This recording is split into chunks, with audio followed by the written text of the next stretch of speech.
Alors, pour ceux qui chantent et qui jouent du piano ensemble ou qui chantent tout court, et puis ils ont quand même accès à un piano pour pouvoir s'exercer, comment utiliser un piano afin de développer son oreille musicale, son oreille tout court. Même pas besoin de dire musicale. Alors, on va commencer par le plus simple. Et après, je complexifierai toujours. On peut déjà simplement, pour un tout débutant, commencer par Frère Jacques. Mais en disant le nom des notes. Do, mi, sol, do, mi, sol, do, mi, fa. Pas sol, excuse-moi. Mi, excuse-moi. Do, ré, mi, do, ré, mi, do, mi, fa, sol, sol, la, sol, fa, mi, do, sol, la, sol, fa, mi, do, ré, sol, do, ré, sol, do. Et maintenant, par exemple, comme petit exercice, au tout début, ça c'est vraiment quand on commence, qu'est-ce qu'on peut faire? On peut déjà apprendre vraiment à faire les hauteurs de son. Donc, dans le sens, je joue d'abord sur mon piano. Do, mi, sol, do. Ah, mais pourquoi je dis sol à la place de mi? J'ai un problème de langue aujourd'hui. Do, ré, mi. Do, ré, mi. Et après, répétez, sans le piano. Do, ré, mi. Do, ré, mi. Do, ré, mi. Do. Après, par exemple, vous faites Do, Ré. Et après, justement, vous allez vérifier. Est-ce que mon Ré est juste? Ré.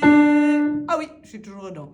Mi, do, Ré, mi, do. Mi, fa, sol. Est-ce que mon sol est juste? Sol, oui, j'y suis. Mi, fa, et le fa, il en est à quoi? Fa, sol. Voilà, vous pouvez déjà faire ce genre de choses au tout début. Ensuite, une deuxième variante. Là, on prend les accords pour pouvoir s'amuser dessus. Ça, c'est la suite à apprendre. Comment créer avec sa voix l'accord nickel. Alors, il faut déjà, justement, la voix est un instrument, tout comme le piano, et tout comme n'importe quel instrument, nous devons attraper des réflexes avec notre voix et avoir à quelque part des références vocales. Par exemple, je sais quand saut de tierce, ça fait ça. Mais je le sais avec ma gorge, avec mes cordes vocales. Tita. Et si je fais celui-là maintenant, tita.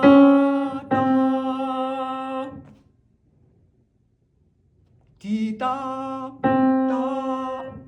Là, j'ai la tierce mineure. Donc, j'ai fait une erreur. Parce que le premier, c'était tita. Tita. Et pas tita. Qui est la tierce mineure. Alors, au début, vous touchez une note, n'importe laquelle, sur un piano, et vous y chantez la tierce. Vous essayez de découvrir la tierce.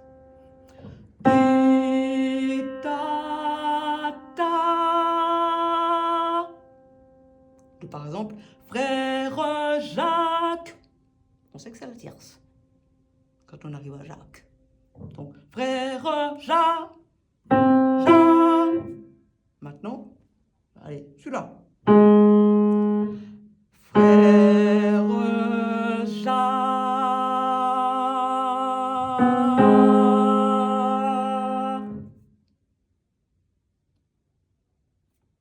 Il faut aussi apprendre les sauts de quinte. Ça, c'est très important quand on est chanteur. Parce que régulièrement, dans plein de morceaux de chant, nous faisons des sauts de quinte et souvent même au départ, avant les instrumentistes. Donc si on ne sait pas faire un saut de quinte, eh ben tout le monde est fichu. Saut de quinte, c'est-à-dire d'aller de la première note, la tonique, à la cinquième.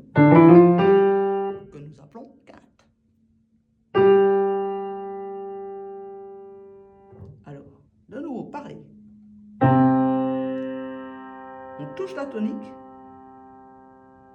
Et puis, soit vous apprenez à mémoriser d'oreille parce que c'est votre outil. Faites ça avec le piano. Et après, vous mettez la voix.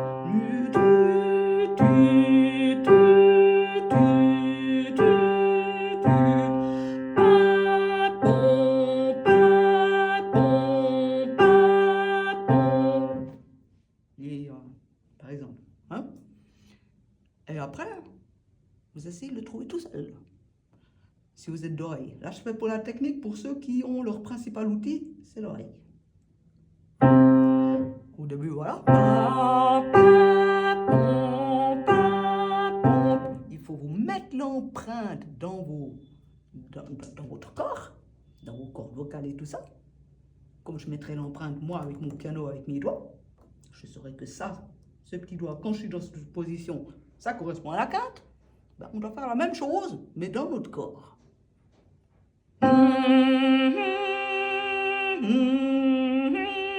C'est-à-dire que dans notre voix, on doit savoir exactement à combien je dois sauter en dessus. Ça doit être un automatisme. Ti-da, ti-da, ti-da, ti-da. Ah ben là, je ne l'ai pas trouvé, vous voyez? Ti-da, ta, ta, ti-da, ta, ti-da, ti-da, ta, ta. Là, je me suis vérifié. J'ai fait exprès devant vous pour vous montrer comment on peut se corriger, puisque j'ai fait faux. Alors, quand on fait faux, on peut refaire simplement les 3 notes de l'accord. Ti, ta, ta, ti, ta, ta, ti, ta, ti, ta, ti, ta, ti, ta, ti, ta.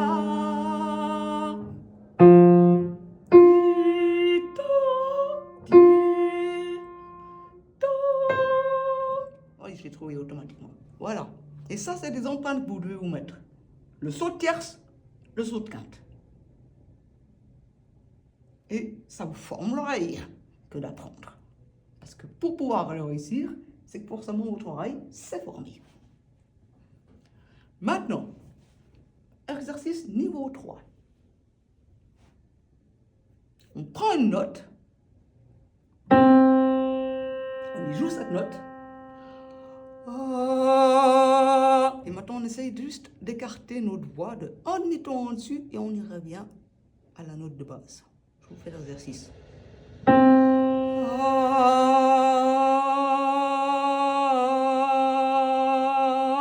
Voilà.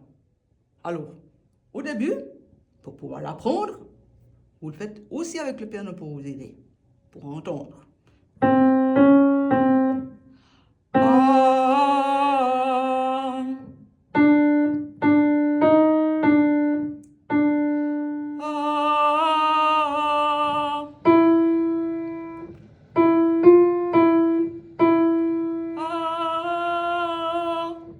Puis après, vous le faites sans faire au piano d'abord, et vous le faites d'un coup.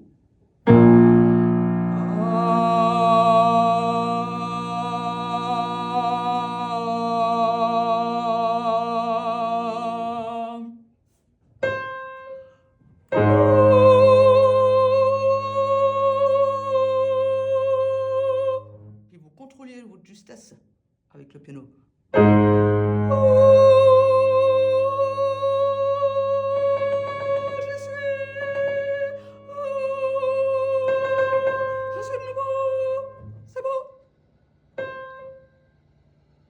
Ça, c'est un exercice de la complexe. Et ensuite, quand vous maîtrisez ça, par exemple, vous pouvez pousser le jeu plus loin. Et vous faites plusieurs demi-tons à la suite. Et vous revenez.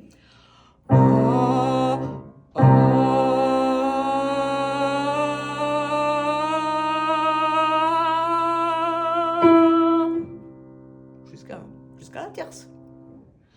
Puis vous revenez.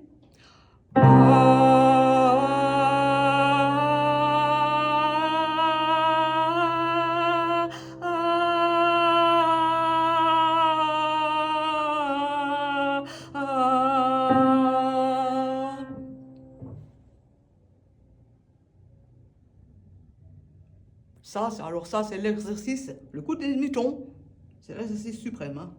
Vraiment, c'est la finalisation déjà des oreilles qui sont déjà formées et qui veulent s'affiner encore. Parce qu'il n'y a pas besoin d'aller beaucoup plus loin. Il n'y a pas d'exercice plus précis que le demi-ton, que de choper le demi-ton. Puisqu'il n'y a rien en dessous. Hein. Il n'y a pas d'autre tempérance dans le demi-ton. Pas chez nous, dans la musique occidentale. Seulement chez les hindous. Ils ont 9 tempérances. Voilà, c'était pour la culture générale.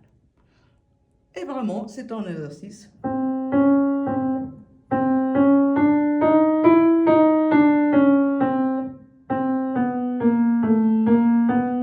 que vous pouvez faire avec la voix, comme ça. Ta la la la la la la, ta la la la la la. J'étais juste, mais avec une toute petite différence quand même. J'en suis pas satisfaite personnellement. Je trouve que je l'ai pris trop haut. J'étais pas bien calé. Là, je suis calé. Donc je recommence parce que je suis une perfection. Ta la la la la la. Ça y est, j'y suis. Hein? Soyez perfectionniste pour faire ces exercices. C'est ce qui vous permettra de former l'oreille. Puis après, vous pouvez aussi vous amuser à simplement, par exemple, vous faites tout un accord. En fait, si vous êtes plusieurs chanteurs, notamment, ça c'est bien. C'est très très bien. On apprend à s'écouter en plus de se former l'oreille. Par exemple, vous êtes un petit groupe, ou 3 chanteurs minimum. Le premier, il fait une tonique. Ta, ta. Ensuite, le second, il part et il fait la tierce. Ta. Le troisième, la quinte. Ta. Et ça vous fait une polyphonie. Et vous devez être juste au niveau vocal. On doit entendre la même chose que le bruit que je fais avec mon piano là. Mais les 3 voix. Et après, par exemple, les chefs de chœur. Si vous voulez faire entendre la différence d'un accord majeur et d'un accord mineur, vous mettez la majorité de vos chanteurs sur le do et sur le sol, et la tierce, c'est une note que d'ailleurs on ne double jamais, parce qu'on l'entend bien suffisamment, et elle est très importante. Mais il n'y a pas besoin de la doubler. Vous mettez par exemple 10 chanteurs sur le do, 10 chanteurs sur le sol, puis vous en laissez que 4 sur le mi. Et vous faites chanter le tout à vos chanteurs, ensemble. L'accord de do parfait, hein, do majeur parfait. Bla. Et ensuite, vous demandez à vos 4 chanteurs qui chantaient le mi de passer un demi-ton en dessous pour faire le mineur. Et vous verrez que 4 chanteurs suffit pour que ce mi, un demi-ton en dessous, donc mi bémol, s'entende. Et même, vous pouvez même faire l'exercice suprême. Vous prenez 10 chanteurs, vous en mettez 4 sur le do, et puis 5 sur le sol, puis vous en laissez qu'un seul sur le mi. Et puis vous refaites mi do majeur, et puis le chanteur qui chante le mi, maintenant, après, vous lui faites faire le mi bémol. Et vous verrez quand même, sur 10 personnes, s'il n'y en a qu'un seul qui nous chante la tierce mineure, c'est amplement suffisant et tout le monde sait que nous sommes en mineur.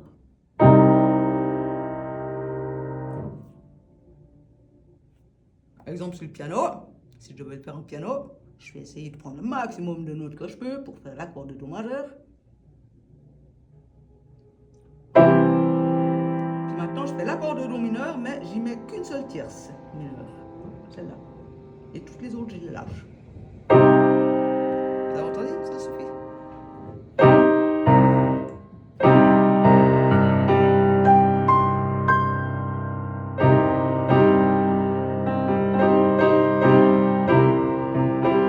Là aussi, tierce majeure.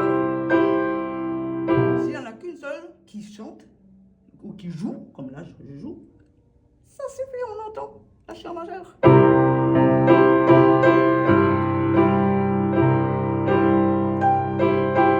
Maintenant, ma seule et unique tierce que je tiens, je vais la transformer en mineur. Vous avez vu, là, je fais que la tonique et quinte. Hein. Là, on entend qu'on a passé en mineur. Hein. La contre majeur, on entend que je suis en majeur. Et mineur. Vous voyez? Il n'y a même qu'un seul chanteur qui peut chanter la tierce, une fois majeure, une fois mineure. Et ça suffit pour donner le mode. Donc, mode majeur, mode mineur. Voilà, ça c'était pour les chefs de chœur. Un petit truc, petite combine. Et pour les choristes, parce que d'entendre tous ensemble, ça forme l'oreille. Et toujours plus. Et ensuite, ça c'est un petit apartheid. Lorsque vous êtes soliste, que vous chantez en chant, il vous faut, vous, les solistes, chanteurs, apprendre absolument, complètement par cœur votre mélodie de la chanson et vous rendre capable de pouvoir la chanter juste dans n'importe quelle condition. C'est-à-dire parce que se mettre un casque sur les oreilles avec, par exemple, du rock'n'roll, et puis vous chantez Frère Jacques. Oui, c'est des trucs qui n'ont rien à voir. Hein? Alors, on va faire un exemple sur Frère Jacques. Frère Jacques, dormez-vous. Puis maintenant, je vais jouer totalement autre chose, mais je vais jouer Frère Jacques quand même. Je prends juste ma note de départ pour que je la garde dans la tête.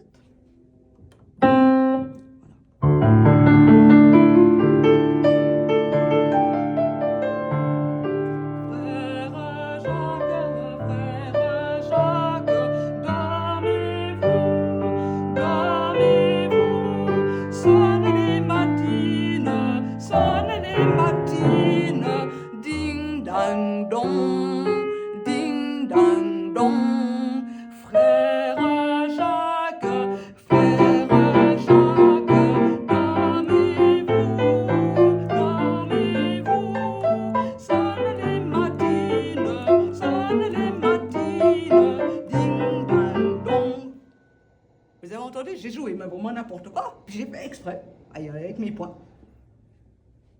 Pour signifier que vous, votre voix, vous devez toujours tenir. Toujours. Pourquoi? Parce que vous êtes, que ce soit des groupes professionnels.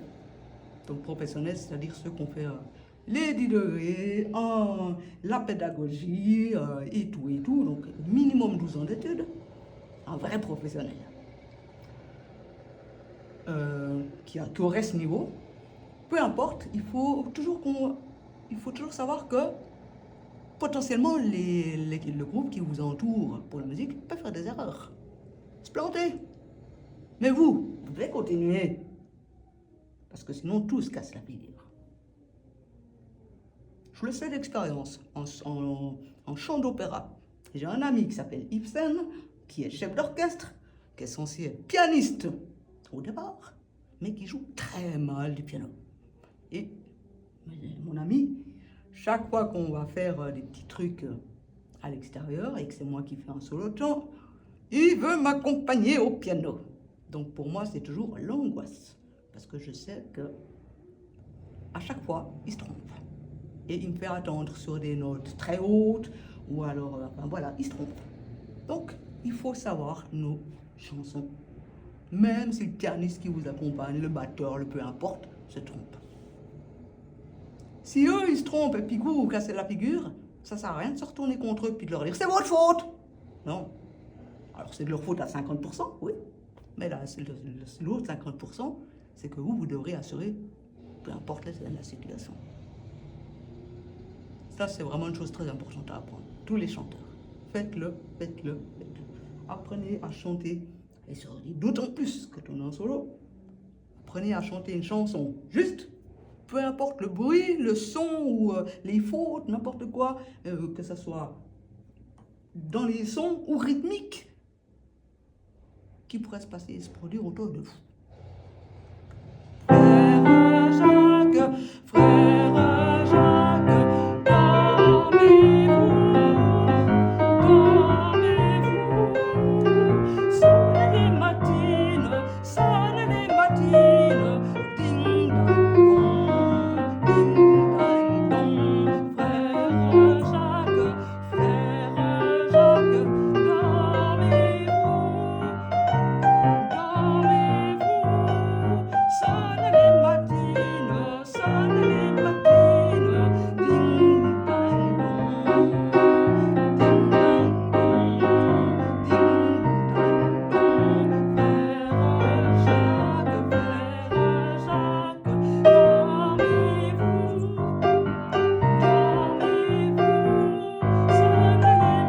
dormez-vous, sonnez les matines, ding dang dong, frère Jacques, Vous voyez, ma voix, elle n'arrête pas. C'est mon piano qui s'est trompé. Parce que quand on est une seule personne, c'est très difficile de faire deux choses en même temps. Donc faire du rhythm de blues avec du piano, puis en même temps de chanter soi-même frère Jacques. Hein. Ça, vous comprendrez quand même. Essayez vous-même, vous verrez. Voilà. Alors voilà, c'était une initiation pour se former l'oreille avec la voix. Et ainsi que quelques indices pour les chanteurs et les solistes et les chefs de chorale.